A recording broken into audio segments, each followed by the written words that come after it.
Welcome to Talkin Baseball pregame show. We're coming to you live from the Roosevelt Studios in the Bronx.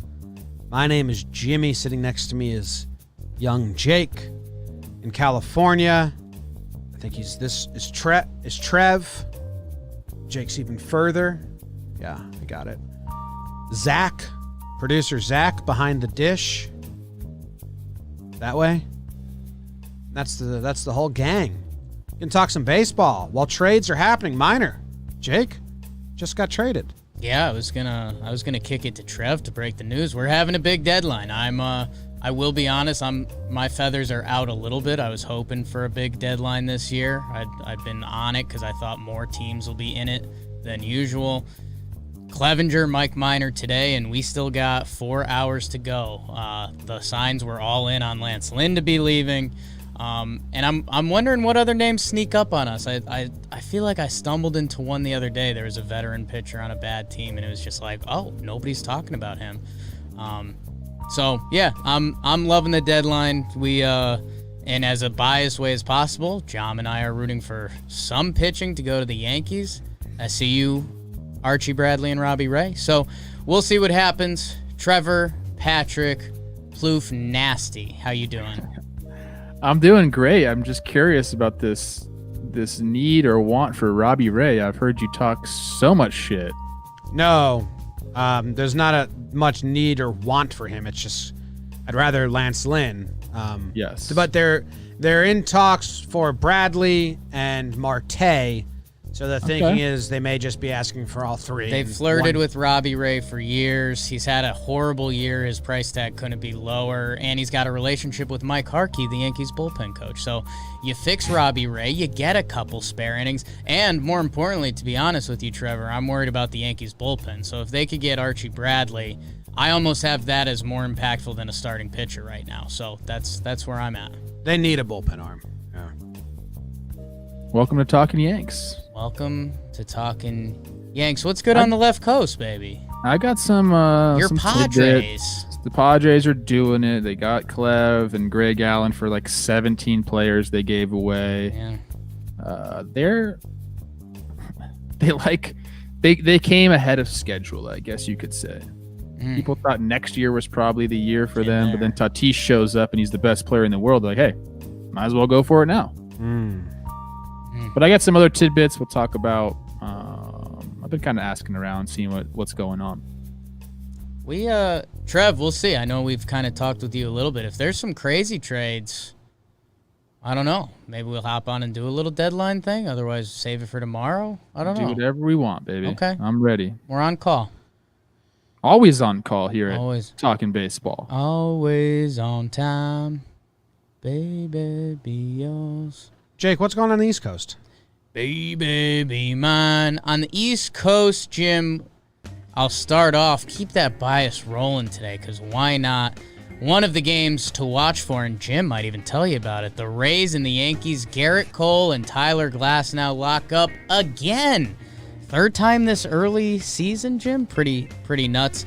Yankees hoping to keep the momentum that the New York Mets gave them, and the Rays are hot. And speaking of those Mets, they'll play the Miami Marlins. Trevor Rogers versus Jacob deGrom. Bump day with deGrom. I like that a lot. The Orioles and the Blue Jays, they're doing a reach-around series. The Blue Jays have taken the first three. Chase Anderson versus your Keegan Akin. Don't have the full scouting report. Washington Nationals versus the Phillies. Eric Fetty putting together a nice little year. Versus Spencer Howard, who's hoping to be the Phillies kind of savior for that pitching staff. Kick him to the pen already. And the hot Atlanta Braves, Max Fried, continues to drop his dick across the Eastern Conference. A 1.35 ERA going against the Red Sox and Colton Opener Brewer. And that's what's going on in the East. Wow, thank you, Jake. No problem, guys. Anytime you need it. You mean it? Swear. Marlins and Mets. Mets are looking to trade for Christian Vasquez from the Red Sox. If I had any advice, I'd say just don't. Thought that might be your advice. Not knocking Vasquez. No. Knocking the Mets. Knocking the Mets. No need to lose any prospects to try and help you out this season. I mean, how about Max Fried? You're talking about his dick a little bit, which is fine. We do that quite a bit on this show. Big time. You should hear him off air. Yeah. Max Fried dicks that. I Max clean it up for the show. 1.35 ERA. Yeah, big time. 2.5 WAR this year. He's leading in both categories. Tied with Shane Bieber in ERA. Ahead of Jacob deGrom, who's only has a 1.8. Like, come on, step it up. You may be stepping on Jake's award. No. Okay. This is good stuff. Okay. Trevor's right. All right. Am I stepping on your what to watch for again? Your cryptic what to watch for? I said nothing. Everything you've said has been fantastic. There's a lot of good hurlers. Let me ask you this. And then there's Colton Brewer. I might step on it right now. Might step on your what to watch for. Totally. Who's the bigger surprise this season for you? You're good. I'm going to give you two. Okay, bigger surprise. If I was to tell you before the season, Darvish is going to have a 1.47 or Max Fried is going to have a 1.35 after 6 starts. I think at the beginning of the season, you say Trevor. Darvish because of the divisions. You expected the East to be good. Yeah. I mean, some of these guys, when you go and look at these numbers, like, holy shit, like, way to step it up, dude. Honestly, I would say Fried only because Darvish has had he's had a tough stretch, but outside of that, his numbers are crazy. Go check out that Baseball Reference. I think he's got the bold on the K per 9 innings for starting pitchers. I think he's got like the best K per 9 for starting pitchers all time or something like that. So Darvish just gets overlooked, and by the way, part of that is because of the Houston Astros. Sorry. You're okay. Yeah. Anything else in the East? Fried looks good. Red Sox look bad. Nationals and Phillies, rooting hard for the Phillies. They took 2 out of 3 from the Braves. The Nationals lost 2 out of 3 from the Red Sox, so the Nationals go die, and Phillies keep on climbing. Did you guys get a chance to watch the broadcast? Phillies, Braves last night? Did you guys watch it? No, I saw some highlights here and there, but I didn't watch it. They had the mic'd up players. And I got to be honest with you, it was pretty brutal. Well, it's always brutal. In spring training, it's fun because they can actually have fun. But during a real game, I don't want to see my player mic'd up or hear my player mic'd up. The insight's not going to be fantastic. And you're taking away from, like, they're supposed to be super honed in, focused. What's funny is, so they had Bryce Harper. The Braves have a 10-run second inning or something, like 7-run second inning, whatever the hell it was. And A-Rod and whoever else it was, they're trying to talk to Bryce Harper when he's on deck. And you could tell, like, obviously the stadium is super quiet. And Bryce, when he was responding, was like kind of like looking around like, God, this is so, like, he didn't want to be doing it. Like, he's understanding that it's good for the game. He's trying to do it, whatever. But when you're getting your butt kicked and you're like talking on a microphone in the dugout, nobody wants to do that.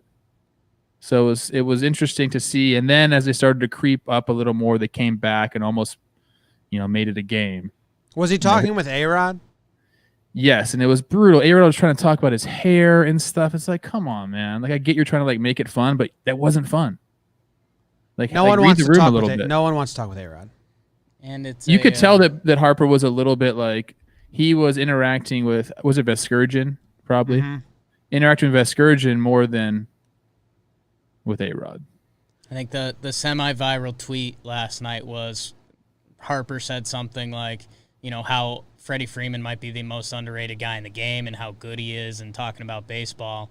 And A-Rod went from there to Bryce's Instagram account. And everyone, again, it's just the classic, we're watching baseball because we like baseball. And baseball has missed that for a while. I don't know if there's a producer on that ESPN crew. Oh, there is. But I don't know if they try to rein A-Rod in or if they're the reason A-Rod goes in that direction.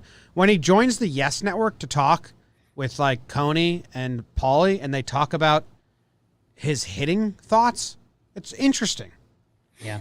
On ESPN, it's almost like they have someone in his ear saying, steer away from the game, A-Rod. Let's, do you have any cake recently? It's like, what are you doing? It's bad. Do you have any cake recently? I think we've talked about this before. But when he talks on Sunday Night Baseball, he's like the color guy, right? He talks like he's tweeting. Instead of, like you said, talk about the game and what insights he has on the game, which obviously he has plenty. He was a great player for a long time. He's trying to like get like a viral sentence out all the time. And it's like, dude, it's not real life, man. Like, just give us the color play and we'll go. Yeah, it's weird. It's not fun. Nightingale said that it's not the Padres for Clef. Just another Nightingale miss. It's tough. It's unreal. Dude, this whole thing was stupid yesterday. All right, I will let you know what's going on in the Central. Here we go. The Cardinals and the Reds. Dakota Hudson versus DeSclafani. Reds, they didn't lose the series, but they didn't win, Trev, because the Reds don't win series. Cardinals looking to stay in second place in their division. So go the Cards go. Pirates and Brewers. Trevor Williams versus Tibbet. Do you have a starter on this one?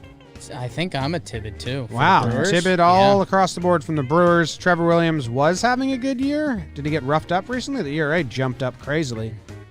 And the White Sox and the Twins are playing. That's a really big game because the Twins are not in first place anymore. Trev will have more on that later.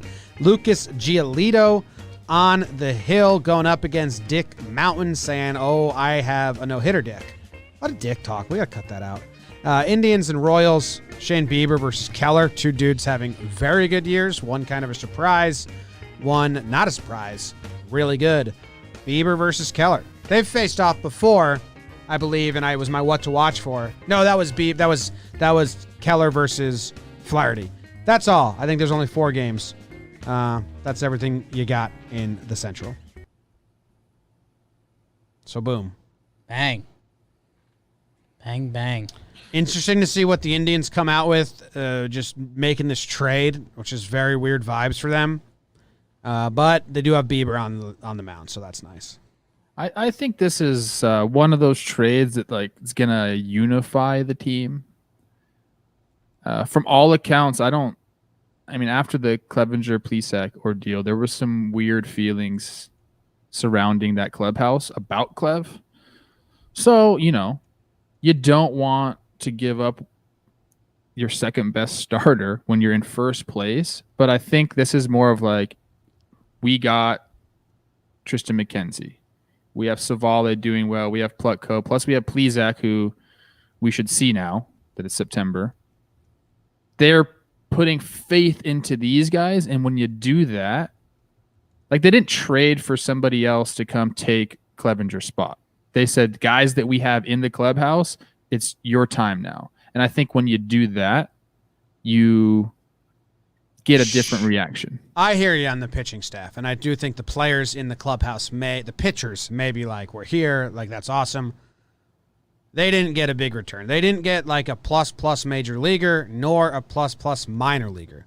They considered it a volume deal. So it's a weird. They got 3 of their top 10 prospects. That's pretty good. They're not. I think it was like 7, 9, and 11. 7, it depends 9, and 11. what site you use, and They're not. what's your slapdick line, Trev? Yeah, they're not. I agree. They're not. I thought it was going to be much more. And 2 of them are shortstops. So basically, the message to Indians fans is, hey, enjoy the wave you're about to go on because Lindor's gone. So the players might have a good vibe. I agree with you there. But if you're an Indians fan or the front office, you're just bad vibes all around. Yeah, and I think, I don't know. I think the Indian spin zone is you get a lot of prospects. You got bodies. If you can make Quantrill work, you can use a little bit of that Cleveland pitching magic. That can replace Clevenger, and you've got bodies. You really would have liked an outfielder now that you could hang your hat on, or kind of a top prospect. That doesn't happen. Well, yeah, and I mean, hey, who knows how real some of that Clevenger locker room stuff was? I mean, the guy was basically kicked off the team for a little bit. So, and I get that, but that doesn't mean you get less value than you could get. Right, and my favorite point that you mentioned casually, and if you said it right now, I'm sorry, I was dealing with a little work stuff, but you could have got this trade package in the offseason. Yes. Like, go for it this year, knock yourselves out, and go get this package in the offseason. So, that's where I'm at. Yeah. I'm like I like it. I kind of am on the opposite end. My line is you're a slapdick until you prove you're not. And I would rather have 3 of the top 10 slapdicks than, one that's like rated a little bit higher that some dude from Baseball America says is better. So they've done their due diligence on these prospects. I don't know. I think that what we're seeing and why they would do it now instead of the offseason is that I think there was just probably some clubhouse dissension. Yeah, I just thought they could have got more. I mean, that's weird. Clev's really good. Like, Trev, he's got a 2.94 ERA in his last 75 games. He's really good, yeah. He's not, and a year of control left. And he's not even really good. He's like upper echelon, top 1% of starting pitchers in baseball over the last 3.5 seasons. If I was them and like there was dissension, like I'm saying, I would have kept his ass down till September and got 2 years of control and then trade him in the off. offseason for a ton. Yeah. I think there's 2 other options that the Indians could have done than what they did that are better. So I don't know. But anyway, that's basically it in the Central. Giolito versus the Twins. We'll hear more on that later. Pirates and Brewers. The Brewers jump up a little bit. They're in 3rd place. They're like right outside of that 2nd place. But the Pirate... This is a sneaky game for the Brewers. This is a 4-game set. They've won 2 games. You could take 3 of 1 from the Pirates, and you're in the slog that is the race for anything else in the NL. Trevor, there's 4 teams above 500 in the National League. 8 teams go to the playoffs. So, Brewers, if you take care of your business and you win 3 out of 4 against Pittsburgh, you're kind of right where everyone else is. If you don't, you just split with the Pirates, and you can't be doing that at home. It's insane, man. Sloppy. I think they might sell off some pieces. Wow. If I'm taking a look at their franchise and where they're at, it might be smart to sell off maybe one of your big relievers. I think you know who I'm talking about. Whoa. Shelf life on guys isn't that long. He's one of the best ones in the game. This seems like a weird season to really go for it. Let's get some prospects. Let's get something back and regroup for 2021. Whoa. That's my feeling on the Brew Crew. But again, they're magical when they need to be. So maybe they just make a run and make me look like an idiot. And I think that's the counter. You've got a really good chance to get in the playoffs. Let Hader happen. Who knows? If you can get a lead after the 7th inning somehow, you got a good chance to win. And then kind of like what we were just saying, if you're going to do that with Hader, and I agree with you, moving off a reliever, if you could get some real assets, do it in the offseason. Why not? Yeah. All right.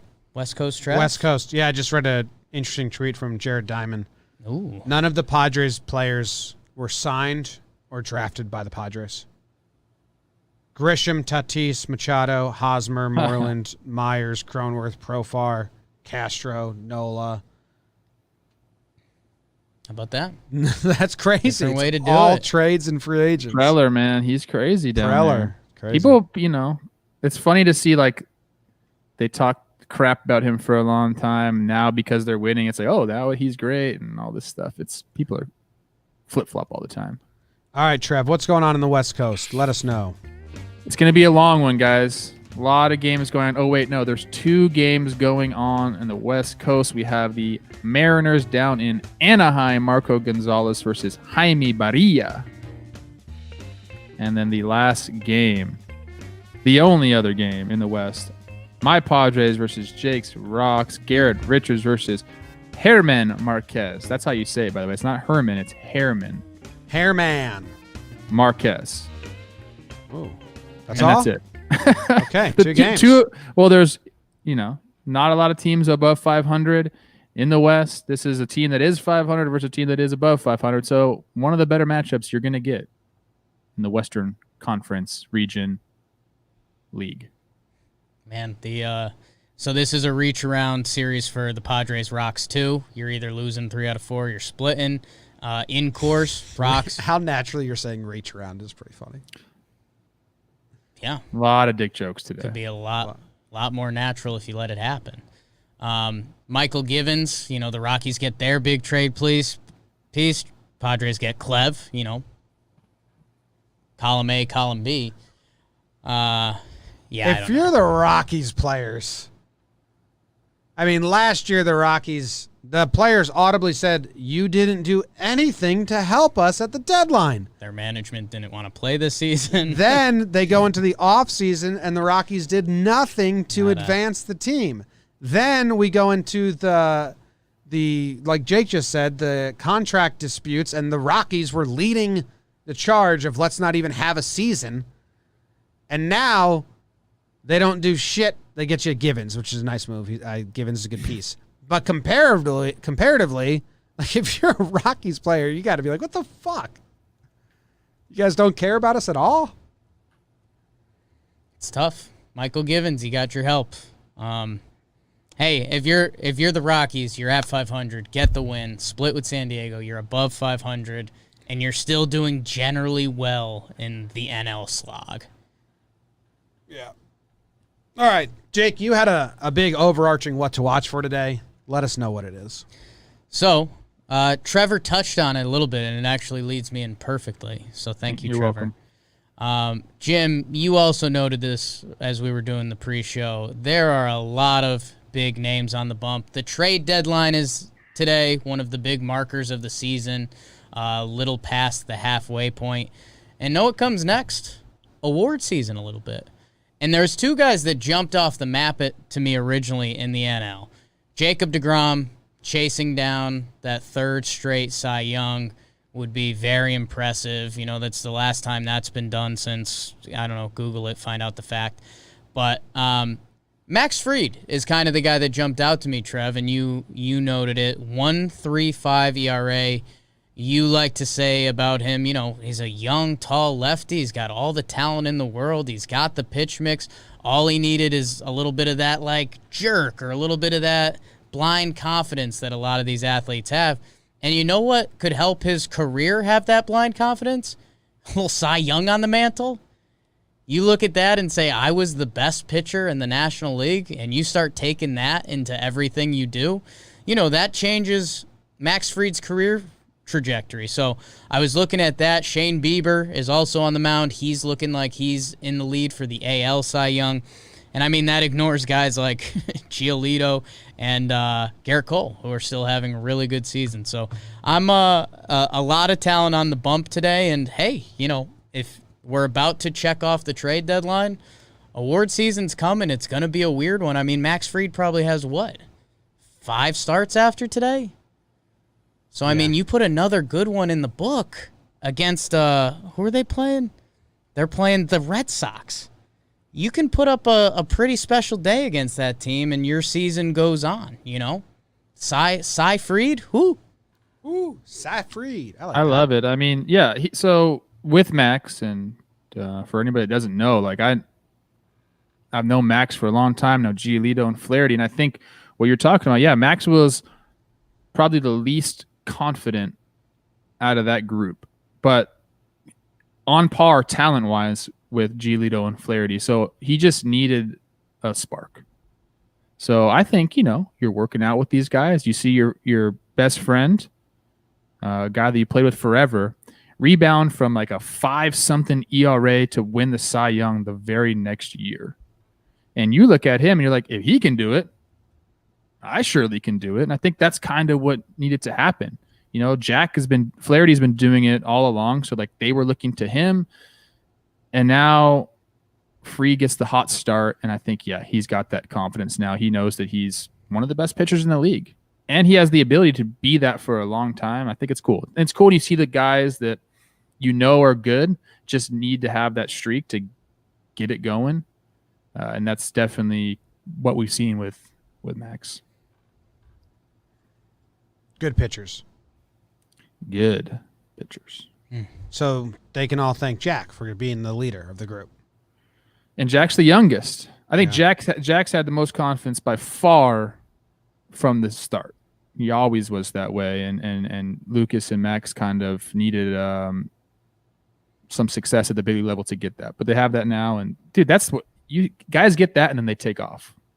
Did Jake even mention, sorry if I missed it, that deGrom is facing someone with a lower ERA than him? I didn't mention that secondary fact, no.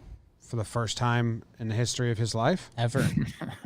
I wonder. I mean, Trevor Rogers has one game where he didn't allow an earned run. But I actually wonder how, like, even with bullshit like that, how many times has DeGrom in the last 5 years faced a pitcher with a lower ERA than him? Not a lot. He's ridiculous. He looks unhittable when you watch him pitch. Even on the couch, I'm like, that looks unhittable. And usually I'm like, oh, man, that looks like a meatball. Trev, you talked about Giolito. You want to do the full Twins? Let's do it. What's going on? They're bad now? It's not that they're bad, but it's I know, I'm just joking.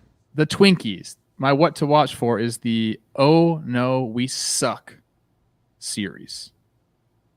They just came off a really bad series. They're now third in the AL Central. They're facing Giolito, fresh off a no-no. The White Sox are in first place and don't give a fuck.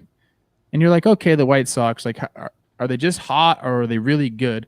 And then you go look at the stats, the team's stats. Go to ERA plus. Guess where the White Sox sit? 5th overall with a 1.21 ERA plus. And you're like, okay, their pitching's been pretty good, probably outperforming what they should, but let's go look at their hitting. Let's go to OPS plus. They are second in the league, only behind the Padres with a 120 OPS plus. That's as a team. They have an 818 OPS plus, or OPS as a team. Like, this is a really good team. So we had the Twins running away with it for a while. Their pitching hasn't been very good. Their hitting has been really bad, and that's kind of where the drop-off has been. We knew that the hitting was the strong point of that team. Their lineup was deep. They could hit homers. They could score runs, and they've just fallen flat lately. Can't do that and mix it with mediocre pitching. That's how you get to where they're at now, where they're third in the AL Central. Now they got to go up against the White Sox. This is a huge series for the Twins. If they go out and get their butts kicked this series, I don't know how you come back from that and try to and win the AL Central. Now, I've reached out, said, are we doing something? Are we doing something? The trade deadline's today. What are we doing? What are we doing? A couple responses that I got. I don't think we're going to do anything. They like the prospects too much. All the prospects that the Twins have, that new regime drafted. And when you have guys that you draft, you don't want to give them up. So, a little bit of talk about a couple guys, Jake, and you're going to love this. A little bit of talk about what may be going down in Minnesota. Okay.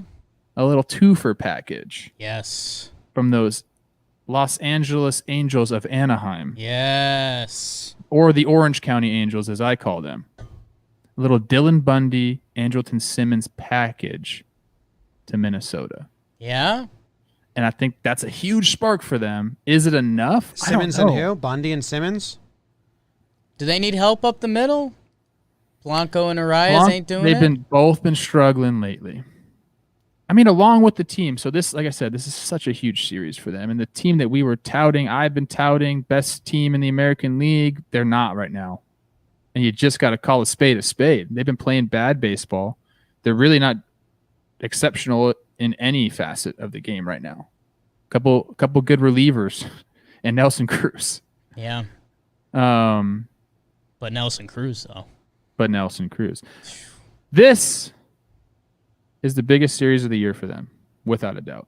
If they don't make a trade, I think that's going to be tough for them. That's kind of like the MO in Minnesota. Is they haven't got a lot of help at the trade deadline in recent years. We'll see if they do it this year. What about when they brought in Lance Lynn and then they traded him? That's another guy that's a possibility to bring him back. A lot of teams are looking at old Lance Lynn, though. Yeah, a lot. A lot of teams. Did you hear Lance's quotes? He was like, JD, the GM, he's going over every situation with me.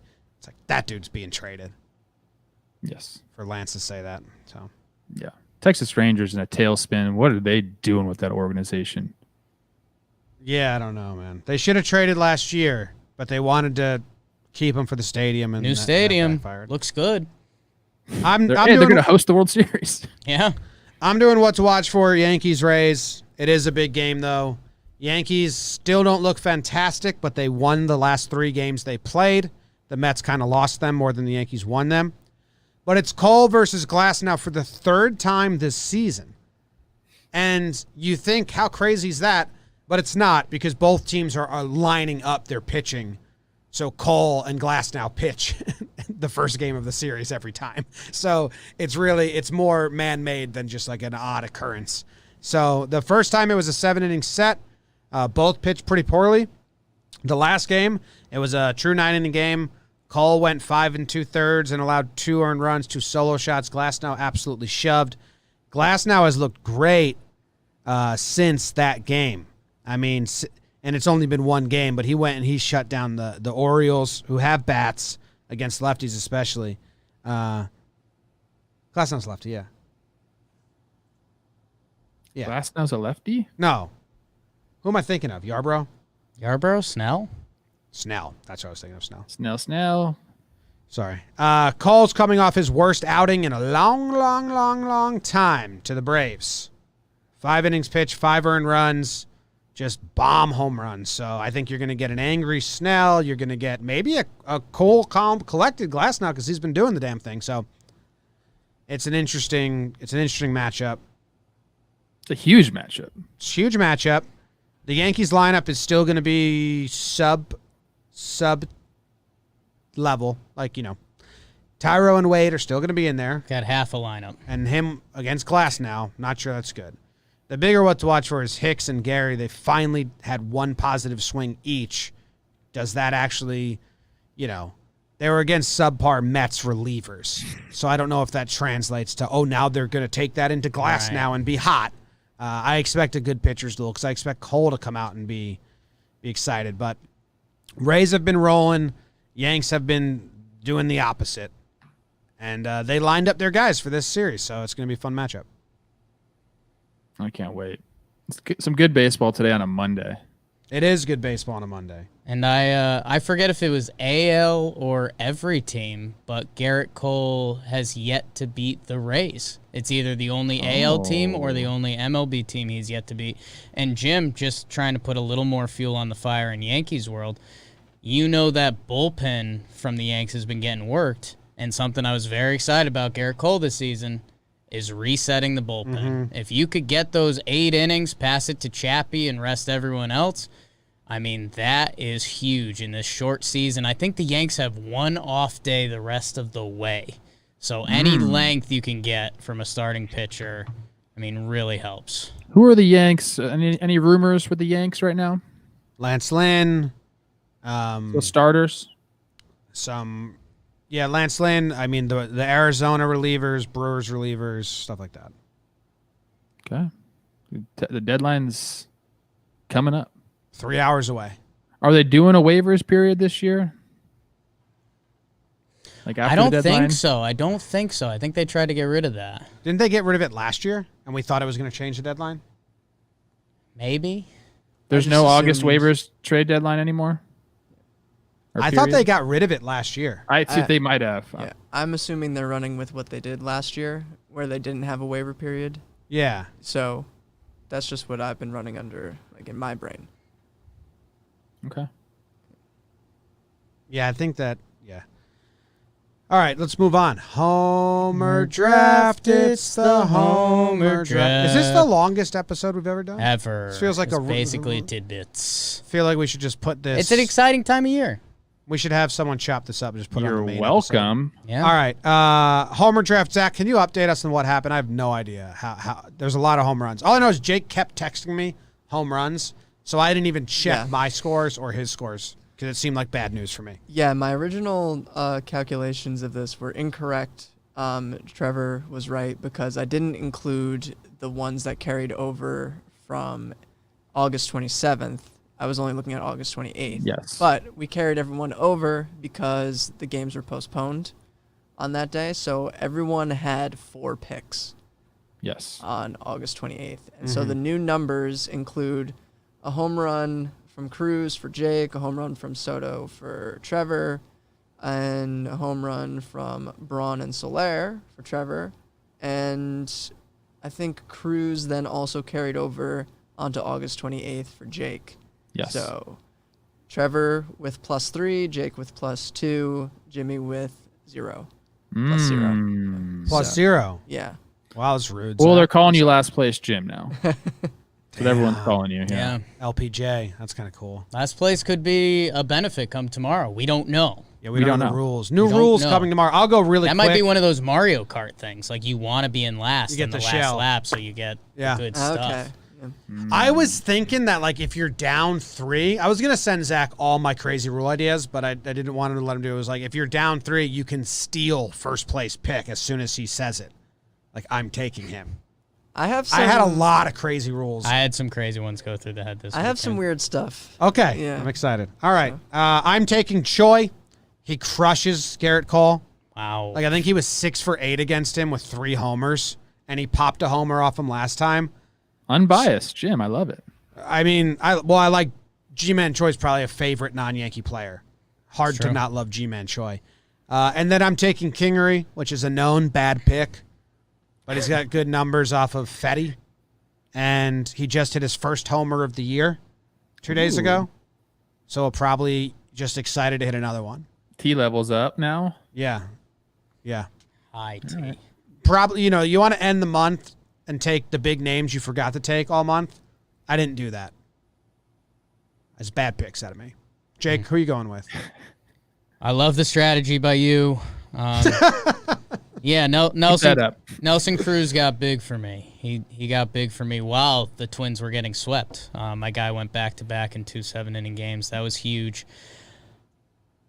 Guys, I looked at the pitching matchups today, and I was trying also to figure out who I used and didn't want to research like Jim just mentioned. So the Baby Jays, who have got some momentum, they've won 3 straight. They're trying to make it 4 against the Orioles. They're starting Keegan Aiken, his first career MLB start. He's a reliever who's getting a start, and then it's going to be Orioles bullpen. They just got rid of Mill. They just got rid of Givens. I think times are bad in Baltimore right now, so I'm taking Vladdy and Biggio, the sons of the Hall of Famers, and Vladdy's been getting it going of late. I think Biggio's been a little better too. It was tough not to take Rowdy Tellez, but I'm going with the boys. I believe in them. So Vlad and Biggio. Love that. Trevor? Wouldn't be surprised if your firstborn son was named Rowdy.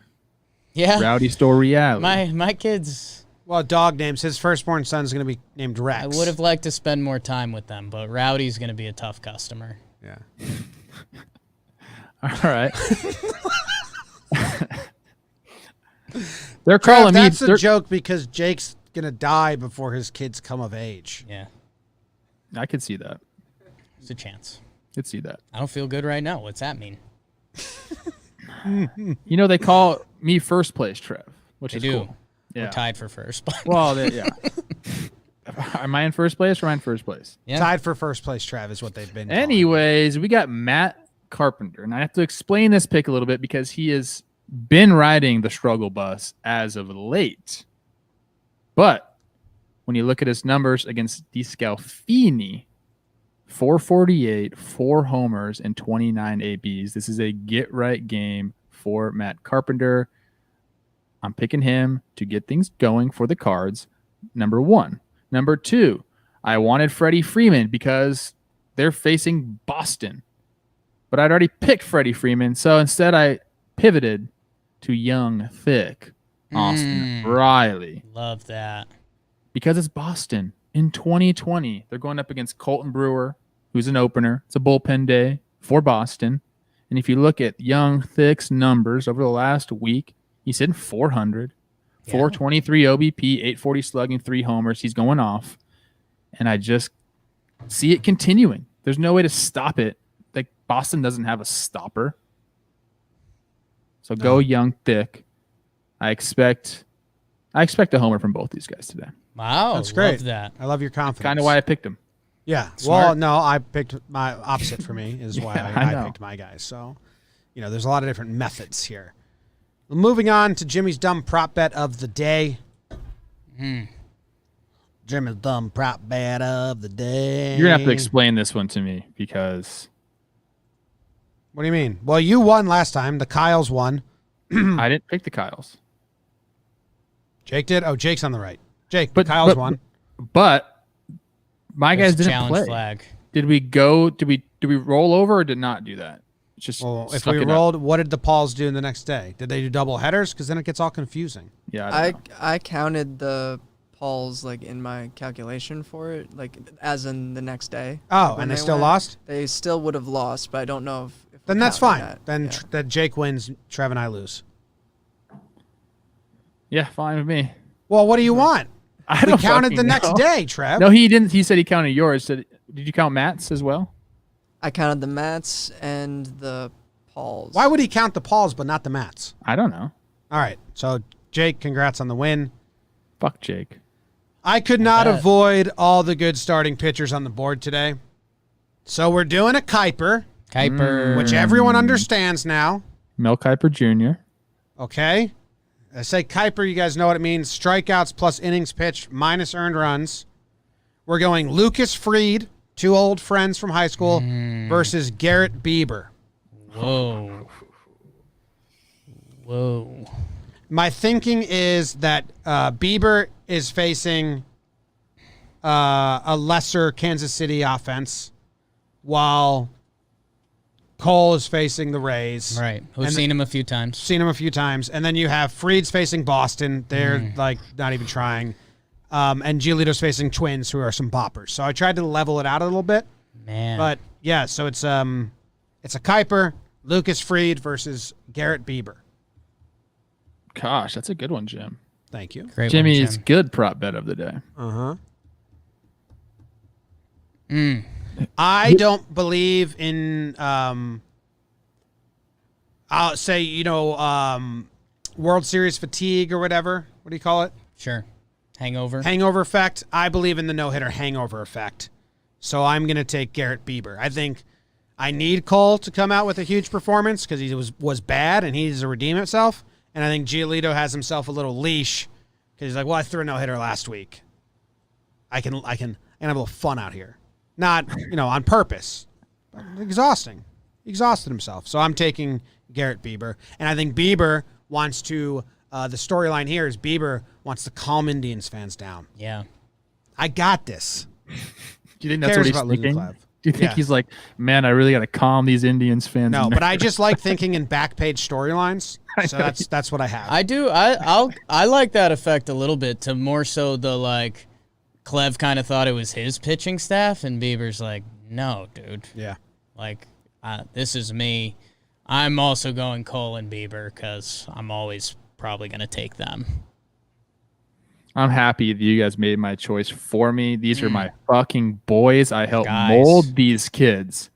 I took them as young, scrawny little high school draft picks and yelled at them so much they became manly men who win fucking Cy Youngs in the big leagues. I am going with Fried and Giolito.